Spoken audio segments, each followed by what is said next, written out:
Today's cover art is the governor of Colorado signing Bill SB 217, which removes qualified immunity for police officers. It does some other stuff, but it removes qualified immunity for police officers. So it's time to talk about qualified immunity a little bit, because I've been back and forth on the issue of qualified immunity a little bit. At first, from my hearing of it, I was like, oh, that sounds bad. But then I read a little bit more. I'm like, that sounds fine.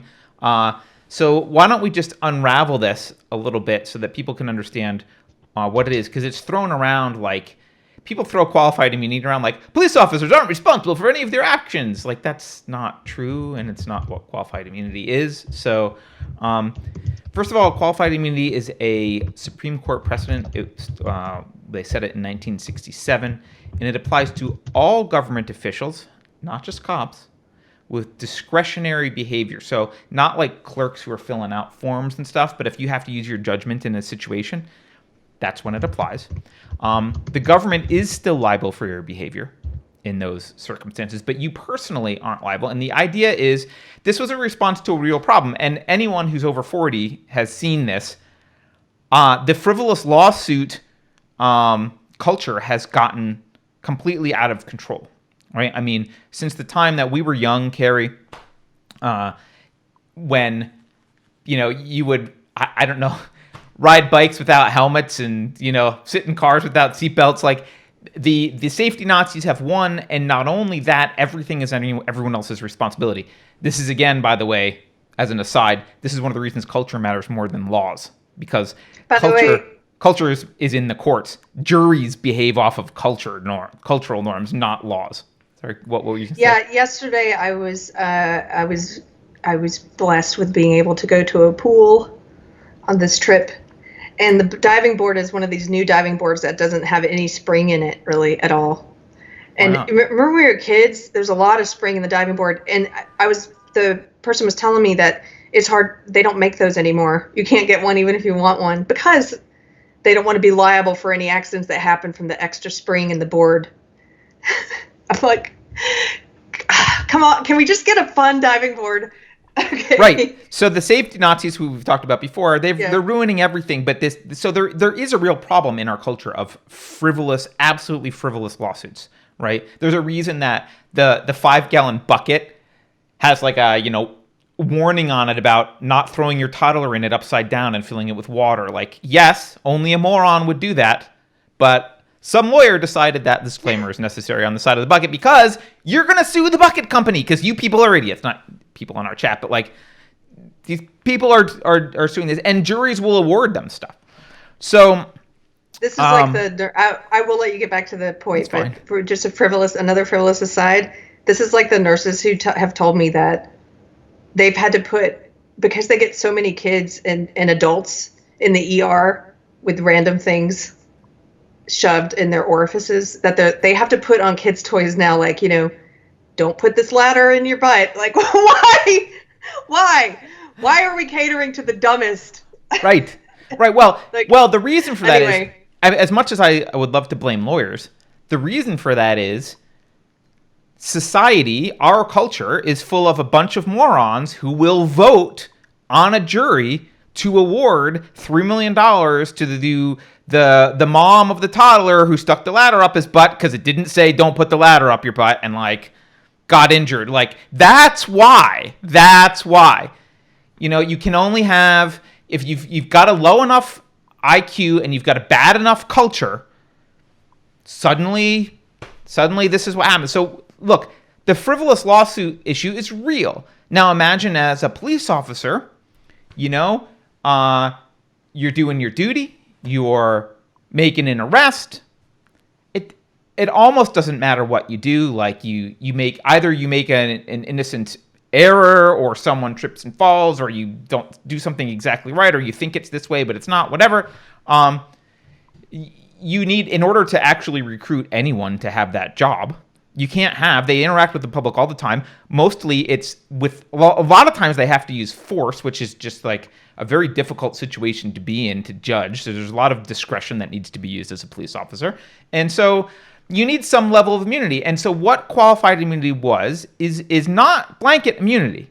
It is, you are immune from civil suits unless the plaintiff shows that the official violated, quote, clearly established statutory or constitutional rights of which a reasonable person would have known. So that's an objective standard. It means a reasonable person looking at this would say, well, you knew you were violating his constitutional rights, or you knew you were violating some well-known statute. Therefore, you actually are liable, officer. So that prevents the officer from doing anything that's like clearly like, I'm just going to come up and punch you for no reason. And like, you should be liable for that because that's clearly violating both a statute and the Constitution. So it's not like they're not liable at all. They're just not liable in civil lawsuits for stuff where they have to use their discretion and they didn't clearly violate some statute or the Constitution, right? So there was discretion involved, and a reasonable person uses their judgment.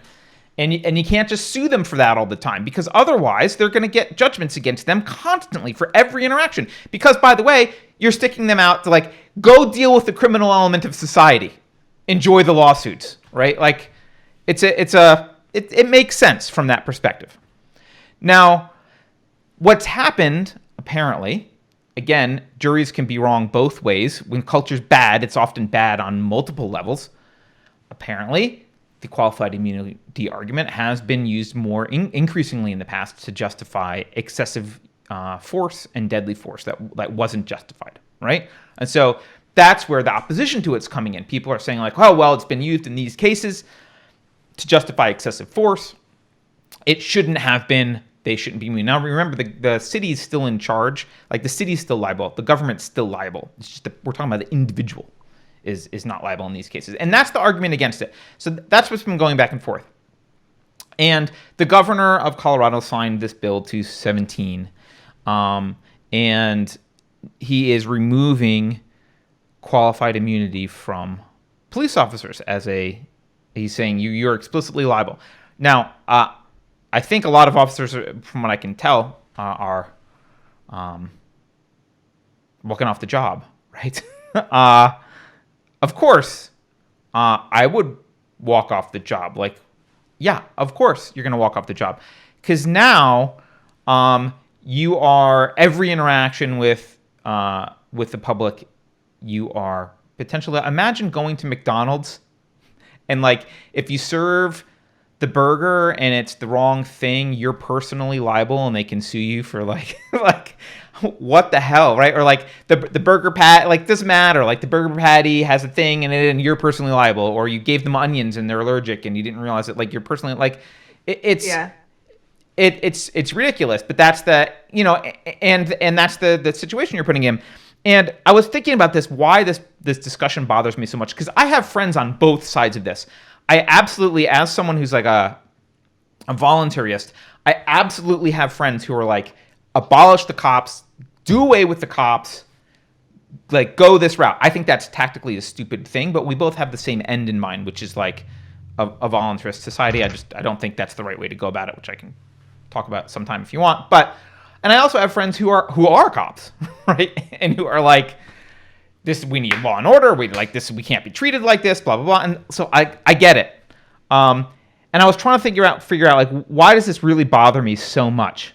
And here's the reason that it really bothers me, because ultimately I don't want the police enforcing a whole bunch of stuff. Even if we just roll back to like a minarchist perspective, police really have very little role, right? They have very little role in society at that point. They're arresting, murderers and rapists and whatever. They're not out arresting everyone for everything.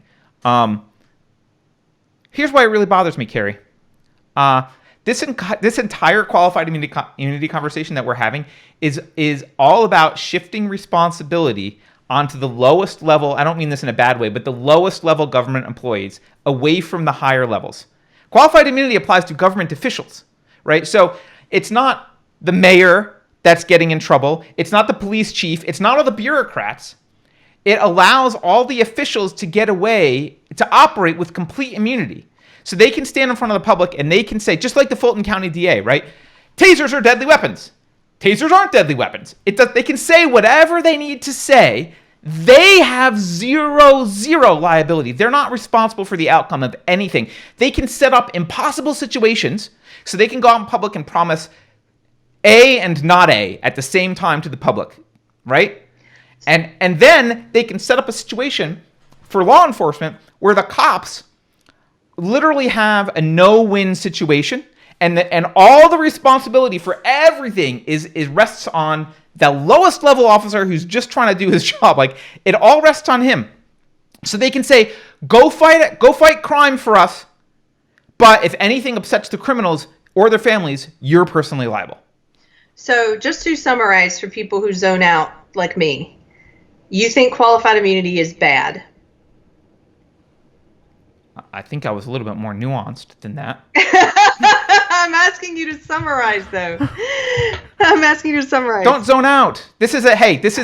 We have real discussions on this channel. You can't just zone out.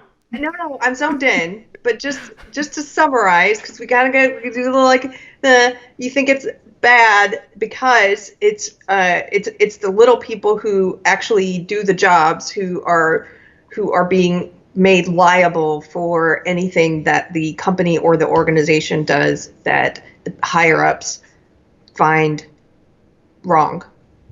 Well, I'm saying that, so first of all, qualified immunity is when they are not liable for things. Okay. Just to be clear. So qualified immunity gets them out of being liable.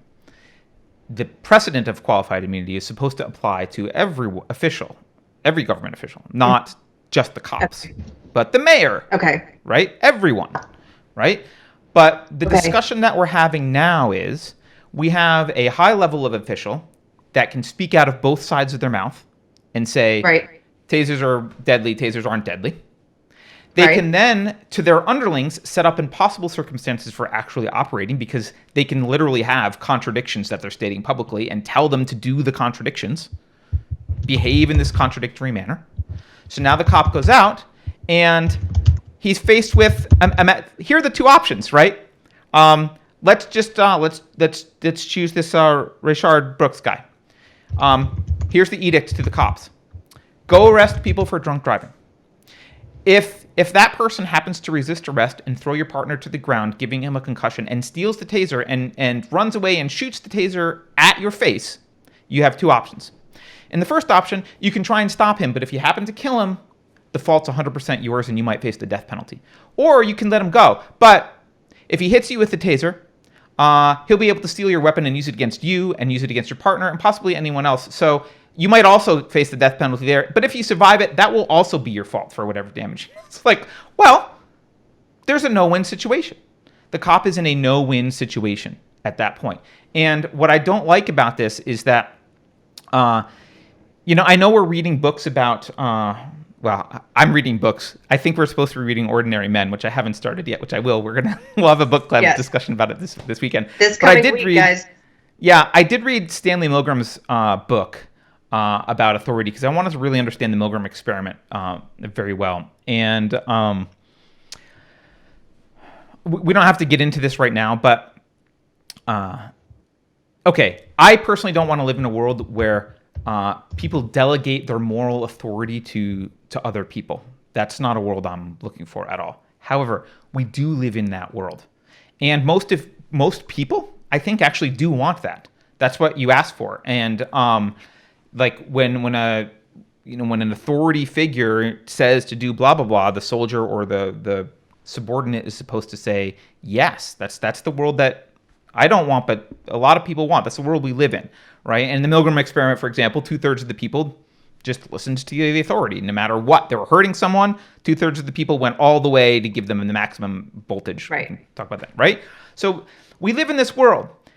And if you want to have a world where moral responsibility is removed from the actor and given to the decision maker that's at a different level of authority, then or the agency, the responsibility for that decision, then that level of authority needs to take responsibility for failures, right? So the example would be like if a general says to a soldier, "Hey, bomb this spot," right? And the soldier's like, "Okay," and he presses a button, he bombs the spot, right? And then later, someone's like, "Oops, that was a wedding full of innocent civilians," right? We have a situation where the general's saying, "These soldiers are out of control," right? Like, no, general. You told him, we live in a society where you told him to obey your orders. We're all in agreement. I mean, I'm not, but we're living in a society where we're in agreement that he should just blindly obey your orders. You told him to do it. He's trusting that the person is a threat or that's the enemy. He pressed the button. You can't blame the soldier for this. And we have a situation now where these mayors, like the removal of qualified immunity, the governor's not saying, I'm making sure that all the bureaucrats are excluded from qualified immunity. We're all going to be held accountable for our crappy policies and everything that we do. When we violate the Constitution, you'll be able to sue us in civil court. He's not doing that. He's saying, oh yeah, hey, thanks guys on the front line who have zero control over any of the policies, any of the laws, anything going on. You guys, you're liable for everything. You have no qualified immunity anymore. But the city council has qualified immunity. We can do whatever we want. And I don't, again, I don't want this situation where people don't have moral authority. But if you're gonna, because I think it's dangerous and immoral, and ultimately, I think it falls apart. I don't think it's sustainable to build a population of automatons who just obey authority. But you don't start getting rid of that system by only assigning the moral responsibility to the people at the bottom rung of the ladder, like an excuse to people making the rules. And that's what's happening. That's this discussion. And that's why it pisses me off right now. And I finally was able to nail down why I was angry about this qualified immunity. It's not that there are vagaries. It's not that maybe there could be some reforms. It's not that there's bad things that happen sometimes. It's not that it's not that I don't want to even look at the system. It's that where you're looking in the system is you're voting for the same jerks like this DA over and over and over again, and you're punishing the guy on the street who's literally just most of the guys literally just trying to keep you safe. That's all they're trying to do. Yeah, there's some bad apples everywhere, but you're punishing the wrong people. That's what's pissing me off about this. And the more you punish the cops and the less you punish the authority, the more the authority is just they're operating with impunity now. They can do whatever they want. Whatever they want. They can say whatever they want. They can have contradictory rules. They can tell people to behave in different ways, and they don't get in trouble. The guy on the street gets in trouble. He loses his livelihood. He faces the death penalty, not you. And that's what pisses me off. Sorry, that was more nuanced than I don't like it. I just kind of sometimes it's not what you're talking about. It's just that it's more of like a lecture, and I'm not engaged as a conversation because I'm having trouble. I rant sometimes. I know. Yes, and I like your rants. It's just sometimes, especially with something where I just want to get to the heart of what is qualified immunity. And I know people in the chat were making fun of me. It's funny because somebody said I seemed particularly articulate today, and then I seemed really ditzy right after. But it's just because I don't. Yeah, I have to be in a conversation sometimes to really pick up what you're laying down. Not always. Sometimes lectures are more, yeah. It's laid down. Pick it up. I'll pick it up later. You can pick it up later, I guess. Yeah, I mean, I don't know. Do you have an opinion on qualified immunity? I don't. I still don't know what it is. You don't know what it is? That's just you zoning out. I clearly at the beginning started with what it was. No, I looked it up on Wikipedia while you were talking. So it's basically... I love you, Carrie. What? Go ahead. If you didn't understand what it was from the beginning, then maybe other people didn't. Why don't you explain what qualified immunity is for the people that are listening in chat who also... Look, this is what I look. If you can't, I think this is good practice for engaging. Yeah, I'm failing. So go ahead. So qualified immunity is the practice of saying that public servants, people who are public servants, are not liable for damages, right? Correct? No? Not exclusively. They're only liable if what they did was unconstitutional or against a well-known statute, and they behaved in a way that a reasonable person wouldn't have behaved. And they're in a position where they have it's a discretionary position, right? So it's not something formulaic they're supposed to do, but they have to make a judgment call. So if they make a judgment call, and that judgment is clear violation of the Constitution or violation of a statute that everyone should kind of know, then they are liable. But as long as they stay within those bounds, then they are not liable in civil court. But the government still is liable. Their employer is liable, but they are not personally liable. Does that make sense? Yes, that makes sense. Okay. I do not have an opinion on it yet. Okay. I need to read more about it, and I need to go back and listen to your rant a couple of times. Okay.